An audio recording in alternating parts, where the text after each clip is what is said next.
Hi friends, मैं Parvinder Khan. Friends, आज की हमारी गेम शहदाब सैयद जी की वीडियो रिकमेंडेशन है और जिस गेम के ऊपर उन्होंने मुझसे वीडियो बनाने के लिए कहा है फ्रेंड्स, वो गेम है 1862 की William Steinitz versus Joseph Henry Blackburne. Friends, super duper vintage game है। शुरू करते हैं अपने ज़माने के दो लेजेंडरी खिलाड़ियों के इस मुकाबले को, जहां E4 के साथ विलियम स्टिट्स ने शुरू किया था। जोसेफ हेनरी ब्लैकबर्न ने रिप्लाई B6 का आया। D4 हुआ, bishop B7 queen side fianchettoed defence कह सकते हैं इसे। खैर, बिशप आया D3 स्क्वायर पर, then E6, night C3, G6, bishop आया E3 स्क्वायर पर, देन बिशप G7। दोनों साइड से फ्लैंकेटेड स्ट्रक्चर तैयार हो चुका है ब्लैकबर्न ने कहा। क्वीन आई D2 स्क्वायर पर, देन हुआ D6, knight G goes to E2, knight D7 और इसके बाद यहाँ व्हाइट ने कैसल किया। नाइट E7, ब्लैक भी कैसल करने के लिए तैयार है, लेकिन व्हाइट का मूव है। व्हाइट ने अपने F1 को आगे पुश किया और अब ब्लैक ने यहाँ कैसल किया। मेरे ख्याल से अब बिल्कुल व्हाइट का अटैक लगता हुआ नजर आ रहा है, शुरू हो चुका है। F5 फाइनली खेला गया। पॉन तो करना ही पड़ेगा कुछ ना कुछ एक्सचेंज। ई टेक्स F5, ई टेक्स F5 और यहाँ F5 स्क्वायर पर ज़्यादा कोई प्रॉब्लम तो है नहीं। नाइट F6, हाँ बिल्कुल सही है। अगले मूव में थ्रेट क्या थी, पॉन को आगे पुश करके यहाँ फॉक लगाने की कोशिश की जाएगी, लेकिन उसमें काफ़ी समय लगेगा क्योंकि अभी आपको बिशप को भी इंतजाम करना है। बिशप H6, गेम प्लान बिल्कुल एग्जैक्टली बेसिक तरीके से गेम खेली जा रही है फिलहाल तक। क्वीन आई यहाँ D7 स्क्वायर पर, क्या कोई प्रेशर बनता है? फिलहाल तक तो कुछ ज़्यादा अच्छा नहीं बन तो रहा है। बिल्कुल बिल्कुल, लेकिन पॉन स्ट्रक्चर, कैसल स्ट्रक्चर खराब होता है यहाँ पर ब्लैक का ऐसा करने के बाद। नाइट G3, नाइट बिल्कुल सही स्क्वायर पर आने को तैयार है। रुक अटेगोस टू E1, रुक सेंट्रलाइज कर लिए ब्लैक ने। क्वीन आई G5 स्क्वायर पर, क्वीन G5, फ्रेंड्स ये काफ़ी इंटरेस्टिंग हो जाएगा। हाँ बिल्कुल, देखिए क्या होगा आगे। बिशप एक्सचेंज किए जाएंगे, फिर पॉन एक्सचेंज किए जाएंगे और उसके बाद इस नाइट को लिया जाएगा। मतलब गेम प्लान यहाँ पर बिल्कुल तैयार हो चुका है। तो बिशप टेक्स H6 यहाँ ब्लैक ने पहले ही किया। क्वीन टेक्स H6 तो इतनी बड़ी प्रॉब्लम है भी नहीं। दिमाग में क्या रहा होगा, मेरे हिसाब से ब्लैक के दिमाग में यही रहा होगा कि एफ टेक्स G6 होगा। बिशप का ऑलरेडी टारगेट लगा हुआ है, नाइट आता है। इस तरह की कुछ कैलकुलेशंस चल रही होंगी दिमाग में मेरे हिसाब से। लेकिन किंग का H8 स्क्वायर पर जाने के लिए अभी कोई इमीडिएटली ऐसी स्ट्रांग वजह है नहीं यहाँ पर। तो फ्रेंड्स, क्या किया जाए? देखिए, यहाँ एक अपॉर्चुनिटी है वाइट के लिए। विलियम स्टेंट्स ने जब भी गेम को देखा होगा कि यार ये ऑप्शन मुझसे मिस हुई है। यहाँ इस पॉइंट पर नाइट H5 एक इंटरेस्टिंग ऑप्शन है। आप कहेंगे नाइट सेक्रीफाइस है, एग्जैक्टली है। चेकमेटिंग थ्रेट भी है।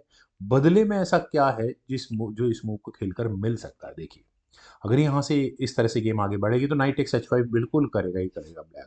देखिए, नाइट फॉर नाइट वाली सिचुएशन आती है और डैमेज कितना होगा ब्लैक को वो भी समझिएगा। इस नाइट को अनडिफेंडेड कराया जा सकता है क्या? कराए शुरू तो किया ही जा सकता है।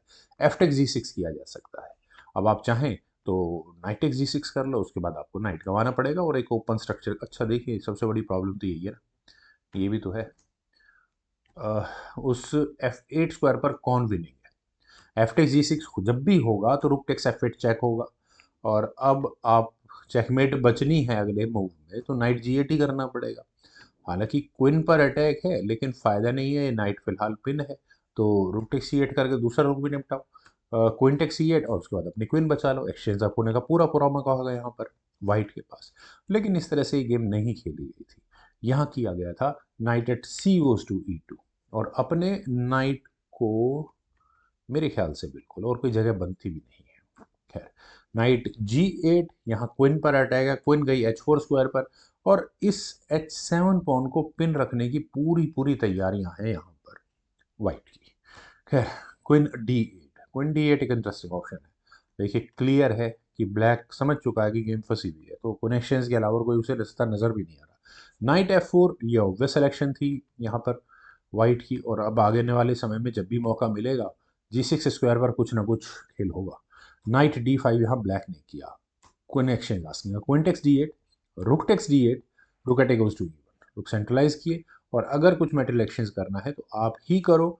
Knight takes F4, rook takes F4 और क्या होगा? नहीं, वापस तो जाना ही है। खैर, यहाँ एफ ओ सॉरी जी पॉन को आगे पुश किया। रुक पर अटैक, रुको तो वापस जाना ही जाना है। रुक गया F2 स्क्वायर पर और अगले मूव में रुक की बैटरी मुझे बिल्कुल क्लियर कट नजर आ रही है। तो ब्लैक भी यहाँ अपने रुक को E8 स्क्वायर पर लाने के बारे में सोच सकता था। और क्या होता उससे, या तो रुक लगता या फिर एक्सचेंज होता है तो ब्लैक के कब्जे में ई फाइल आने के चांसेस होते हैं। खैर यहाँ खेला गया F6, ठीक है, पॉन पर ऐसा कोई खतरा था भी नहीं वैसे तो। खैर रुक eight F goes to E1, रुक ज़रूर यहाँ पर, मतलब ई फाइल में डोमिनेंस आ चुकी है विलियम की। वेल बिशप आया D5 स्क्वायर पर। देखिए बिशप D5, ब्लैक बनने भी यहाँ जानते हैं कि मुझे क्या करना ज़रूरी है किसी भी तरह से। देखिए नाइट से डेवलप फिलहाल तो होता नहीं है। नाइट डेवलप करने के लिए अगर नाइट डेवलप हो गया तो देखिए रुक सीधा सीधा एंट्री ले जाएंगे, वो भी एक इशू है। तो खैर C4, बिशप पर अटैक, लेकिन बिशप को जाना था F7 स्क्वायर पर ताकि रुक के सामने रुक को लगाया जा सके। D5 खेला गया, रुक आमने सामने आ चुके हैं। कहा नहीं किंग F2 आपको करने हैं, अगर रुक एक्सचेंज करने हैं तो करो। विलियम स्नेट्स ने यही कहा। रुक E5 बेस्ट सिलेक्शन है, पॉन के ऊपर अपने रुक्स आ चुके हैं। अगले मूव में रुक्स की बैटरी लगना लाजमी है। B3 खेला गया पहले। H5 और H5 के बाद देखिए नाइट को डिस्प्लेस कराने की तो तैयारियां है। Rook takes E5, D takes E5, then knight गया E4 स्क्वायर पर। फ्रेंड्स नाइट के E4 स्क्वायर पर जाने के बाद देखिए नाइट अभी भी, ब्लैक का नाइट अभी भी कम से कम यहाँ इस पॉन के डिफेंस में लगा रहेगा, तो किंग G7। अब फिर उसके बाद ये नाइट फ्रीली थोड़ा बहुत मूव कर सकता है। नाइट गया C3 स्क्वायर पर। नाइट के C3 स्क्वायर पर जाने के बाद फ्रेंड्स यहाँ एक इंटरेस्टिंग ऑप्शन है। देखिए मैं कहूँगा कि दोनों खिलाड़ी बहुत अच्छा है यहाँ पर बैलेंस बना के खेल रहे हैं। बिशप अनडिफेंडेड है, यानी कि D5 पॉन पिन है, तो C6 ऑब्वियस मूव बनता है, ब्लैक खेलेगा, यही खेला गया था। अब इस प्रॉब्लम को देखिए, पॉन को आप आगे पुश नहीं कर सकते, बिशप पर अटैक बनता है। अब इस प्रॉब्लम को सॉल्व कैसे किया जाए D5 स्क्वायर वाली को पर, सिंपल बिशप को E4 स्क्वायर पर ले जाकर C takes D5, knight takes D5, bishop takes D5, bishop takes, oh sorry, C takes D5, मैं बिशप टेक्स D5 मेरे दिमाग में आ गया। ओके, पासर निकालने पर ध्यान है मेरे ख्याल से दोनों ही खिलाड़ियों का। नाइट आया E5 E7 स्क्वायर पर, और काफ़ी देर से E5 E5 चल रहा है तो मुंह पर भी E5 भी आ गया। देखिए पॉन पर अटैक है, बिल्कुल रुक से ही इसका डिफेंस किया जा सकता है, और अगले मूव में आप यहाँ बिल्कुल ये थ्रेट तो कम से कम देख सकते हैं। क्लियर है। नाइट गया C8 स्क्वायर पर, रुक C1, देन नाइट आया D6 स्क्वायर पर। चलिए एक चेक तो कम से कम दी जा सकती है। रुक C7 चेक, किंग गया F8 स्क्वायर पर। यहाँ बिशप पर अटैक है। अब बिशप पर अटैक करने के दो तरीके हैं, एक तो बिशप को बचाओ, या फिर किंग से सपोर्ट करो इसको। एक बार किंग को सपोर्ट करके देख लेते हैं क्योंकि ये गेम में नहीं खेला गया था। किंग E3 अगर होता है तो देखिए A7 पॉन भी बचाना है फाइनली ब्लैक को। तो क्या तरीका है, रुक C8, रुक एक्सचेंज की बात की जा सकती है, और उसके बाद अपने रुक, अगर रुक एक्सचेंज हो जाए तो ठीक, नहीं तो अपने रुक को सेकेंड रैंक पे ले जाने की बात की जा सकती है। क्या, ज़रा चलते हैं गेम पर। यहाँ से बिशप गया D3 स्क्वायर पर, कोई जरूरत नहीं है रुक अपनी सी फाइल को छोड़ देने की। E4 बिशप पर अटैक बना, और बिशप गया C4 स्क्वायर पर। नाइट टेक्स F5, ये फाइनली एक पॉन जीतने का मौका यहाँ पर ब्लैक को मिला, लेकिन एक पॉन यहाँ पर कौन जीत रहा है वो दिख भी रहा है। रुक टेक्स C7, व्हाइट ने भी उसी पॉन को जीता है। लेकिन खतरा क्या है, ई फाइल का पासर जो इतना दूर नहीं है गेम से, मतलब ब्लैक की रेट से, कि उसका डिफेंस न किया जा सके। E3 चेक, किंग गया E2 स्क्वायर पर, और इसके बाद रुका है E8 स्क्वायर पर। अब पॉन सेफ है, किंग अगर आप हटाओगे तो अच्छा, नाइट आ रहा है ना, सब कुछ छोड़ो, नाइट आ रहा है चेक देने के लिए। क्या करें, रुक H7, यहाँ वाइट ने किया, किस पर अटैक बनाया, पॉन पॉन तो बाद में देखेंगे, पहले नाइट से चेक दो। अब किंग के जाने के लिए देखिए हमारे जैसा जो पैसिव खिलाड़ी है, डरपोक खिलाड़ी है, वो क्या करेगा, किंग को E1 स्क्वायर पर ले जाएगा, और बस यही सोचता रहेगा कि यार कुछ गड़बड़ ना हो जाए सामने वाले खिलाड़ी। मान लिया जाए कि ब्लैक यहाँ ई पॉन को आगे पुश करेगा, लेकिन रिजल्ट निकलना नहीं है, क्योंकि फॉर्चुनेटली, मतलब फॉर्चुनेटली क्या, विलियम की प्लानिंग ही है सारी ये। रुक सही स्क्वायर पर रखा है रुक एक्सचेंज करने के लिए, अगले दो मूव में ये रुक नहीं रहेगा यहाँ पॉन की डिफेंस के लिए। रुक H8 check, king F7, rook takes E8, और पॉन प्रमोट कर नहीं सकते, किंग टेक्स E8 ही करना होगा, उसके बाद किंग D2। अब ये पॉन भी गया, और बिल्कुल क्लियर एडवांटेज होगा यहाँ पर वाइट को। क्या, यहाँ खेला गया किंग G8, रुक पर अटैक, वरना पहले रुक को हटाओ अदरवाइज गड़बड़ हो जाएगी। तो रुक गया E7 स्क्वायर पर। फ्रेंड्स ये मूव भी कमाल का है, सीधा सीधा रुक सेक्रीफाइस किया है। क्यों किया है तो आपको नजर आ गया होगा, क्योंकि यहाँ डिस्कवर्ड चेक आपको दिख रही होगी। Rook takes E7, then D6 check, और अब कम से कम ये रुक तो जाएगा ही जाएगा हाथ से। तो पहले आप कितनी भी कैलकुलेशन कर लें, रुक को तो बचाना ही पड़ेगा। रुक हटा F7 स्क्वायर पर, रुक, मतलब रुक पिन हो चुका है। तो किंग टेक्स D4, और अब आप यहाँ इस पॉन को एक कदम आगे पुश नहीं कर सकते, क्योंकि बिशप आ चुका है उसके अटैक पर। किंग गया F8 स्क्वायर पर। चलिए रुक की पिन खत्म हो चुकी है। King D5, king E8, then king C6, यहाँ ये D6 पॉन इतना इंपॉर्टेंट हो चुका है कि ब्लैक के रुक को आने ही नहीं देगा फिलहाल के लिए E फाइल में। देन किंग आया D8 स्क्वायर पर, किंग टेक्स B6। तो फ्रेंड्स बातों ही बातों में जिस तरह से ये गेम बढ़ी है, ये दो पॉन जो बहुत ही मतलब ब्लैक के लिए ऐसे थे कि अभी कॉर्नर में रखे हुए हैं, लेकिन इतने इंपॉर्टेंट काम कर रहे थे, ए और बी फाइल के पॉन्स को रोके हुए थे।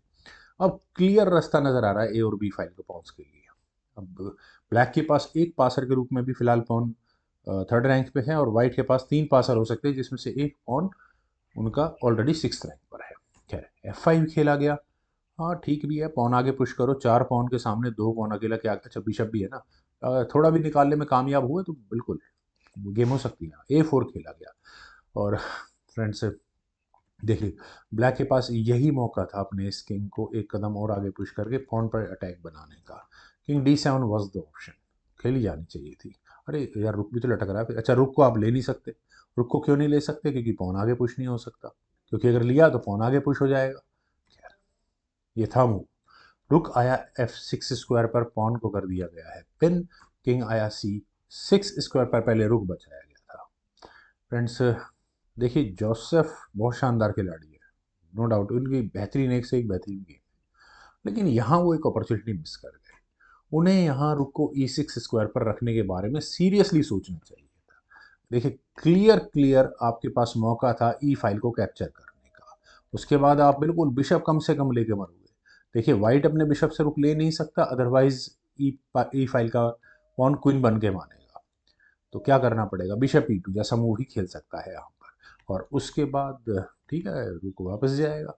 अब आप अपने पॉन्स को आगे बढ़ाते रहिए, आपके पास भी बराबर बराबर अपॉर्चुनिटी है। खैर चलते हैं गेम पर। यहाँ खेला गया F4, ठीक है। A5, king C8, A6, king आया B8 स्क्वायर पर, देन हुआ B4। फ्रेंड्स ये मूव बहुत कमाल के हो चुके हैं। ठीक है, डी फाइल का पासर है, पिन है फिलहाल, लेकिन प्रॉब्लम तो है। लेकिन हाँ, अगर इस गेम में थोड़ा बहुत भी कुछ निकल सकता था तो शायद अपने एक पॉन को सेक्रीफाइस, नॉट एग्जैक्टली सेक्रीफाइस, इस पॉन को आगे बढ़ाकर निकल सकता था। G टेक्स F3 होने के बाद ब्लैक के रुक को थोड़ा फ्रीली मूव करने का मौका मिल जाता, बिशप पर अटैक बनता, और फाइनली वही जो मैं बात बोल रहा हूँ ना, ये बहुत इंपॉर्टेंट मूव था। खैर, यहाँ खेला गया रुक F8। रुक के F8 स्क्वायर पर आने के बाद क्या सिलेक्शन मूव हो सकता है? सबसे सिंपल, अपने डी पॉन को एक कदम और आगे पुश कर दो। तो यहाँ खेला गया D7, और अगले मूव में क्वीन बनाने की थ्रेट है। ब्लैक के पास चांसेस क्या हैं? सिर्फ चेक देने के। किंग आया 5th रैंक में D5 स्क्वायर पर, किंग C7। चलिए, पॉन को आपने लेने की तैयारी कर ली है, और ठीक है, यहाँ ये ए फाइल का पॉन जो है, क्या ये क्वीनिंग स्क्वायर तक पहुंचेगा या नहीं पहुंचेगा, ये सोचने वाली बात होगी। लेकिन विलियम स्टेनेट्स अपने मतलब गेम को इतने नज़दीक पहुंच के हाथ से जाने देंगे क्या? उन्होंने सिंपल किया कि पहले तो मैं करूंगा अपनी क्वीन प्रमोट।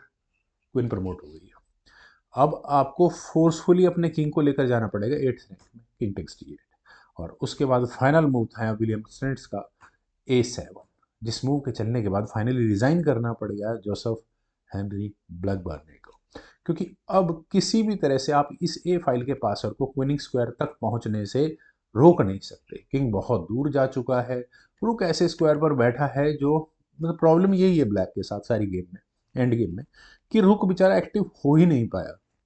मैं जस्ट किसी ने मुझसे बहुत समय पहले कहा था कि रुक, हम हिंदी में बोलते हैं उसे हाथी। हाथी बहुत बड़ा जानवर है, उसे घूमने फिरने के लिए, मतलब चलने के लिए जब काफ़ी बड़ी जगह चाहिए। उस हाथी को जगह मिली नहीं, बेचारा घूम नहीं पाया, तो इसलिए हार गया। खैर फ्रेंड्स, उम्मीद है आप सभी लोगों को ये गेम जरूर पसंद आई होगी। तो आपके कमेंट सजेशन का मुझे बेहद इंतजार रहेगा। Thank you for watching. Bye for now.